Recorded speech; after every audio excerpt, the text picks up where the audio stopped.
Okay, so this is a quick tutorial on the sternum. So the sternum consists of three parts. You've got the manubrium of the sternum, the body of the sternum, and the xiphoid process inferiorly. So we'll begin by taking a look at the manubrium of the sternum first. So this is this superior part of the sternum. And you can see it has two articulations. You've got articulations with the clavicle and with the first costal cartilage here. So there's three features of the manubrium that you need to know about. So superiorly, you've got this little notch up here, which is called the suprasternal notch, because it's above the sternum, at the top of the sternum. And this is also sometimes called the jugular notch. And then you've got a facet here on the superior and lateral aspect of the manubrium, which is for articulation with the proximal end of the clavicle. And for its articulation with the first costal cartilage, you've got a facet for this attachment. And then right at the bottom of the manubrium, you've got a little demi-facet. So this demi just means half. So you've got half a facet here for articulation with half of the end of the second costal cartilage. So obviously this means that there must be another demi-facet. So the other demi-facet is just below on the top of the body of the sternum, and this articulates with the bottom half of the second costal cartilage.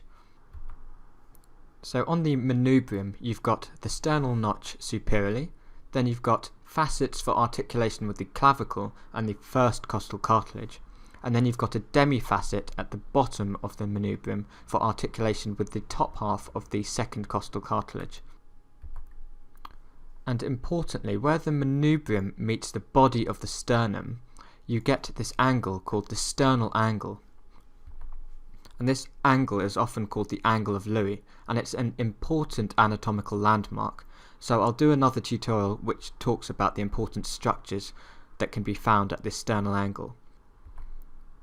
So the sternal angle lies at the level of the intervertebral disc between thoracic vertebra T4 and T5.